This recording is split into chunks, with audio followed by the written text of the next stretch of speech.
Achtung! Dieses Video beinhaltet Spoiler für den Manga wie auch Anime Staffel 1 Frieren nach dem Ende der Reise und Karl-Ove Knausgards Buch Zyklopernas Land. Inhaltshinweis: Es wird die Thematik des Sterbens bzw. Todes besprochen und beinhaltet Beschreibungen von Todesfällen wie auch Beerdigungen. Fortfahren auf eigene Gefahr. But it's probably safer to speak only for myself, really. No. I know that in my own case, what I felt and still feel, perhaps in a different way, but what I felt very strongly in the years, for example, when we all were marching down those dusty highways with Martin. Look, I left the church when I was 17 years old, and I've not really been to a church since, except, when I had to go for various fundraising rallies or this or that. And I was not exactly the kind of Christian that Martin was, if I could be described as Christian at all. It's hard to be the kind of Christian he was. But I liked him. I loved him, in fact. And I knew that something was happening through him.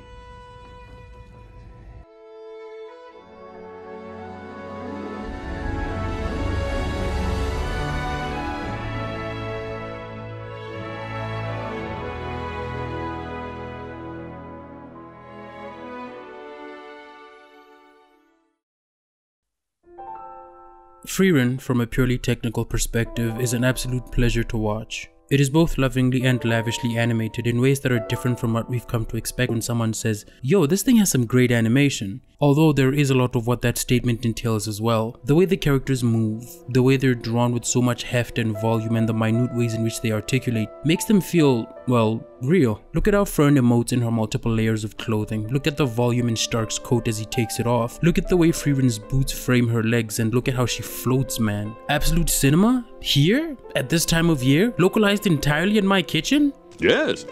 The slow and meditative moments in the show go a long way in establishing the vibe that will carry the story going forward, and the vibe is immaculate. The backgrounds are all drawn with this warm, vibrant watercolor. They look so beautiful that at multiple points when watching, I just had to pause and curse to myself silently because, man, look at this. My backgrounds look terrible. How is someone just able to sit down and do this? Oh my god.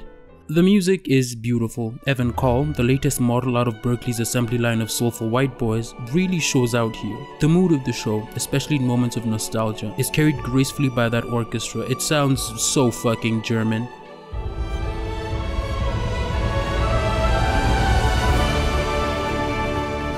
I haven't read the manga, and I don't plan to anytime soon. Seeing as how this is a clear elevation of the source material, I'll wait for the next season when they drop it in 10 years. And I know that wait will be worth it. I'm not in too much of a hurry though. I seem to be in great company. I'd like to stay here a little bit longer.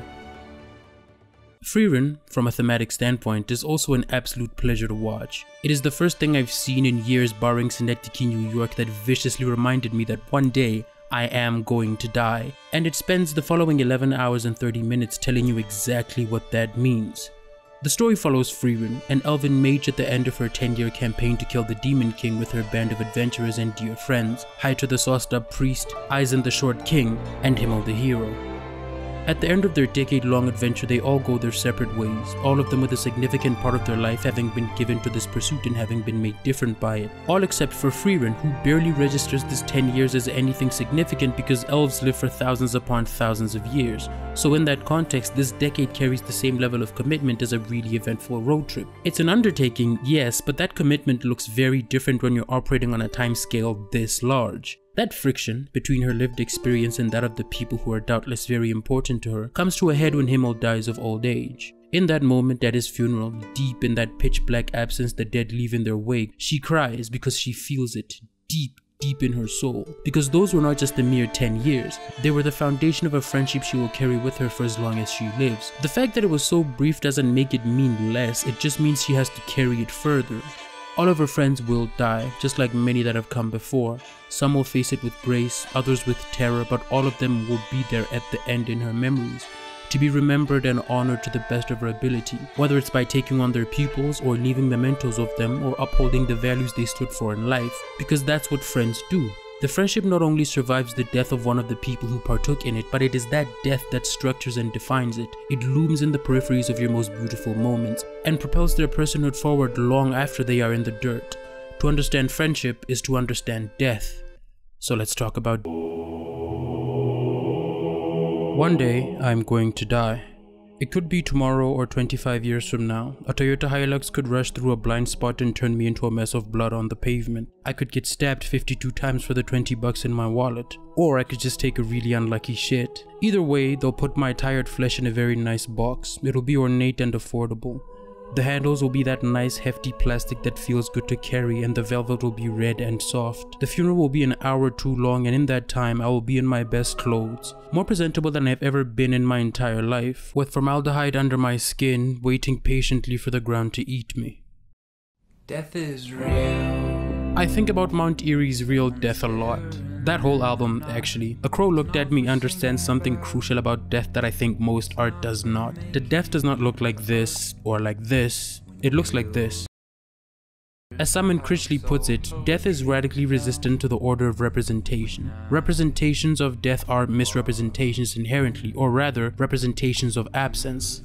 Phil Elverum, Mount Erie's frontman and principal member, understands and feels deeply that death is not a skeleton on a pale horse with a farming implement, because we cannot know what it is like to be dead and therefore we cannot properly represent it. So all we have are these shorthands, representations of a representation of... Those symbols do serve an important purpose though. They are reminders. What we were, you are, and what we are, you shall be. There are skeletons within us. They help contextualize death, but they do not quite nail down what it means. The closest we can possibly get to the substance of it, that essence of unbeing, is the feeling you get when someone close to you dies. You feel it in the piece of them they left behind in their rooms, their art, their text, their clothes. Chris Townsend's Art and Death has the craziest prologue of any book I've ever read. It is gargantuan. Reading through the people he cites in this prologue alone was an ordeal. The book is about, of course, art and what it says about death in contemporary culture, and appropriately enough, this book had its start at a funeral. The funeral was for his friend, a classically trained pianist and opera singer. He died at home from leukemia, and that knowledge looms over the rest of this book, and especially that introduction, in the same way that Mount Erie's opus was precluded by the sudden and extremely difficult death of his wife. The book starts with a monumental task of explaining the social and political place of death in our society, before putting it in the art context, and the conclusions he comes to as he pours through dozens of philosophers and other writers' interpretation of them I think is very profound. We begin and we end without beginning and ending, without having a beginning and end that is ours, but having or being them only as others and through others. My beginning and my end are precisely what I cannot have as mine, and what no one can have as his or her own. In this experience, it may be not so much we who lay hold on death, but rather because of our inability to be able, it is the deaths of others that lay claim to us as witnesses. My death is an awareness of myself that I can only have through the idea of others who will survive it, and it is in this sense a blind spot in my self-knowledge. Death always takes me from behind, is reflected only in the eyes of others. And so my individuality is not grounded in mortality, but rather in the experience of those others and their ineffable difference from me.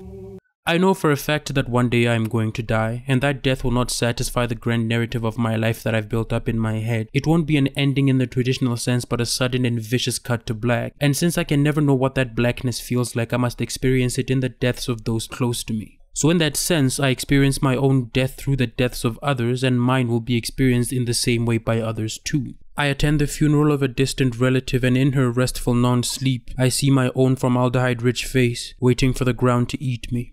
I think a lot about Heiter, the drunk priest, and how he spends his final days. He finds this child on the face of a cliff, a war orphan about to kill herself because her whole family's dead, and he stops her. Not because he's that kind of guy, but because that's what Himmel the hero would do. He would live with this girl and make sure that her days are spent in health and safety and love. So he does that. When Frieren visits him in his last days, he makes sure that Fern, the girl he rescues, gets the best living mage as her teacher. He knows that Frieren doesn't do apprentices because nothing hurts like outliving your juniors, but he finesses her into it, and the way he pulls it off is great because it's real as fuck. He tells Frieren quite honestly that he is terrified of death and that this grimoire he found might have the answer to immortality, so we can keep her there for a couple of years while she tries to figure it out, and on her downtime she can teach Fern how to be a proper mage. And of course no such spell exists and they both know it. Why would you find the secret to immortality in a dead man's archives?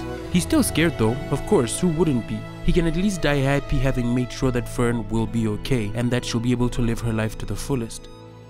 So long, corrupt priest. Well, shall we be off?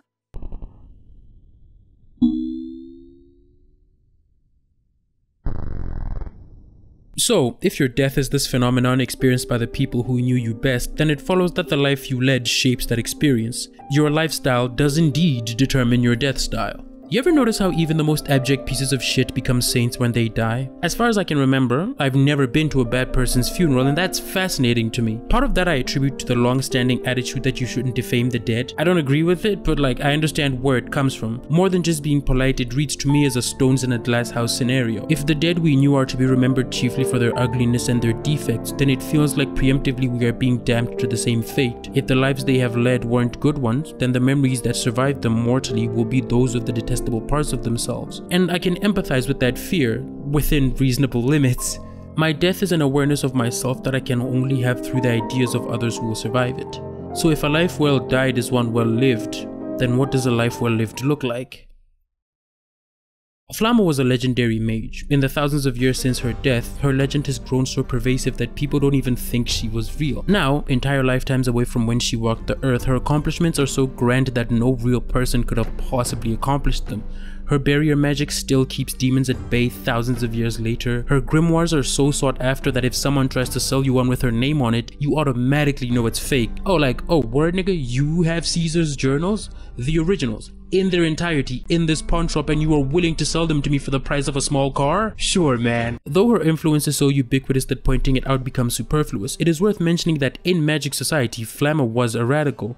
Though she was at the time the strongest human mage, she wielded that magic in a way that dishonored the craft, at least according to other high-level practitioners. In magic society, no other race is as prolific as the demons. Humans are a close second, but the demons love magic with a fervor that no other living being can match, and it is the only thing that they love. Beyond that, demons are beings of pure predation. They adopt whatever tactics will help them survive and take advantage of their prey. The prey in question is humans, so they adopt human language and use it to kill them. So basically, imagine if an entire race of creatures was Henry Kissinger. And like Kissinger, they are beings devoid of a soul. They move through their unnaturally extended lives, glassy-eyed and capable of feeling anything, killing indiscriminately. And so to them, magic is just a means of doing that. It's a source of power, and so your ability to access it determines your worth. So whenever you come across a demon mage, you feel them by this massive outpouring of mana. This difference in mana determines the low-class demons from the strong ones. They don't have any loyalty or fraternity. They exist in this tenuous Darwinian state where the strong rule, and any show of weakness is tantamount to weakness itself. It's not enough to be that nigga. You have to be Gucci down to the socks so they never forget why they can never beat you band for band. And this, funny enough, as Flamma would demonstrate, is the demon's greatest weakness. Because of their respect for magic, they are incapable of using it tactically, so they can never compare to a real schemer.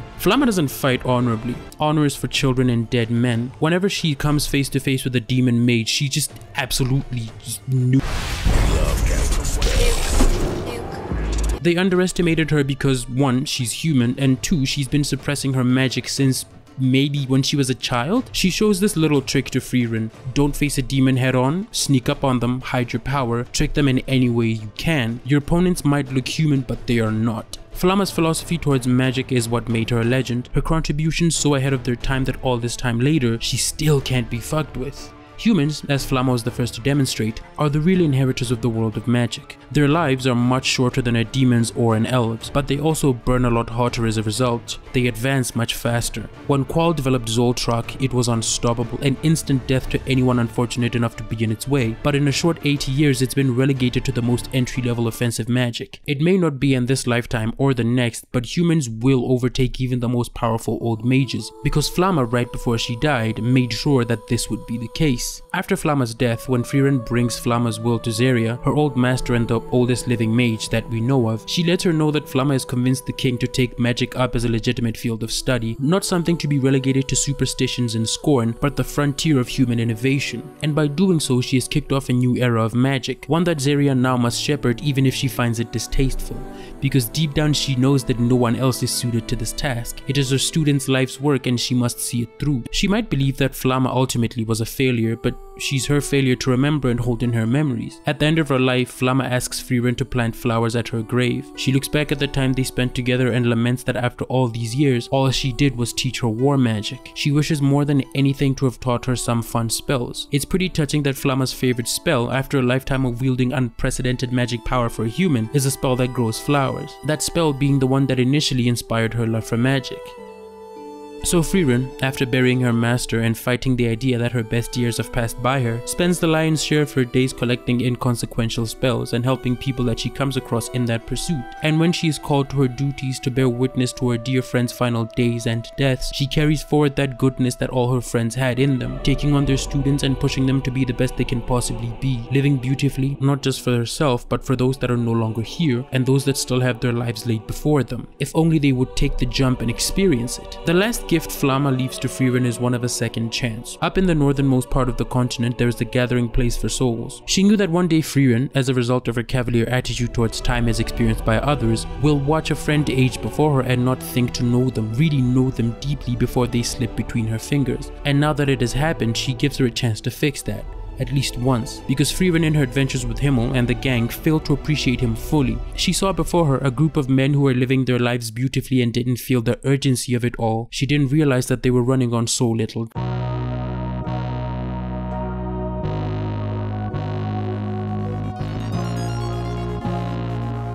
In his book Land of the Cyclops, Karl Ove Knausgaard has an essay called All the Things in Heaven. It is about how he saw the face of Jesus Christ in an ultrasound of a man's testicles. It's some of the best writing I've ever seen. He really is the greatest writer of our time. There's this section that I think about a lot in the third paragraph where he talks about our subjective experience of time, how what we recognize as the now is only so because it operates within our levels of mutability. The mountain, much like the clouds above it, is being acted on in ways that are changing them both at the same time, but the scale of the mountain's change is so slow as to be incomprehensible to us, and that what we call the now is really just us existing in the same temporal harmony with other natural processes. Frieren and her friends all operate on the same now, well, almost. Though there is a large intersection of their subjective experience of time, Frieren's is a little slower than everybody else's, and because of this, her cavalier attitude towards the time passing with her friends isn't her being a bad friend, it's just her being a normal elf. And she realizes only at the end of MHAL's life how much she missed by not grasping that time with both hands while it was still there. Even after their deaths, time still acts upon their memories in ways that remind her of the burden she bears. In most of the places they traveled, MHAL's legend is so far removed from who he was. The man who slew the Demon King becomes more and more of a legend and less of a real person as time goes on. The statues fall into disrepair, and only Frieren and a handful of old men and women who were there when MHAL was still alive and fighting hold him in their memory. But one day they too will die. And she will be there, holding him in her thoughts still, holding the moments of his arrogance and bravery and failure and awesomeness. Zeria mourns every student she's ever had because unlike them, she has all the time in the world, and she can hold them all and their love for magic she taught them forever. Even though she thinks they were all failures, they are her failures. The dwarf fool may not remember what his wife sounded or even looked like, but even in his old age, as his sword gets heavier and heavier, he sits on that rock and protects her home village because even if no one else remembers her, she was here.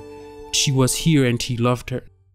Sometimes I'll go into a public bathroom in some random shithole, and scribbled on the walls among a myriad of other obscenities, you'll always find a so-and-so was here, and the more prudent ones will add a date to it. And whenever I come across these, I can't help but imagine what that person is doing now. Are they happy?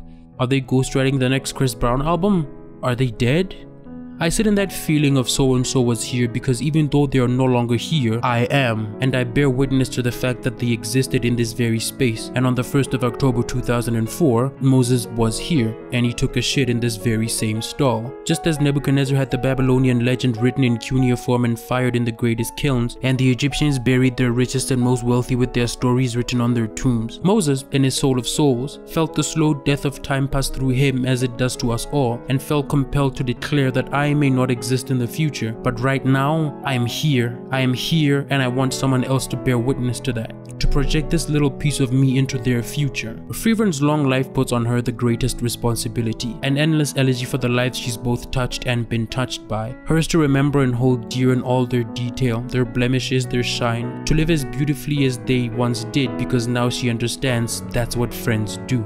In the same way that Phil Elverum sings how he cannot walk into certain rooms in the dark because his wife's memory inhabits them, in the same way I saw myself in that nice pine box when I went to the distant relative's funeral, and in the same way that people will see this video maybe long after I am dead. There is no friendship without the possibility that one will die before the other, perhaps right before their eyes. For even when friends die together, or rather at the same time, their friendship will have been structured by the possibility that one of them would see the other die, and so surviving would be left to bury, to commemorate, and to mourn.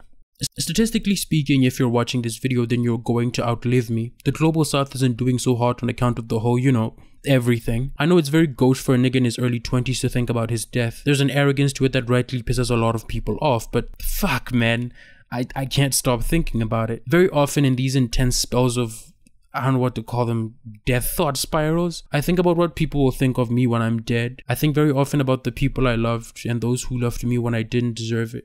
I still don't deserve it. I think about what parts of me they'll carry in their thoughts when I'm no longer here, if the me that lives inside of them also didn't deserve to be loved. I hope that despite my many flaws and my ugliness and cowardice, they hold me gently in their thoughts and their dreams.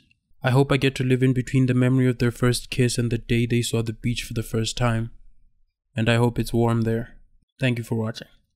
Okay, then what does that mean about death? I mean, how death? Yes, about death. If one trusts life, is death not in that circumference? Well, I think,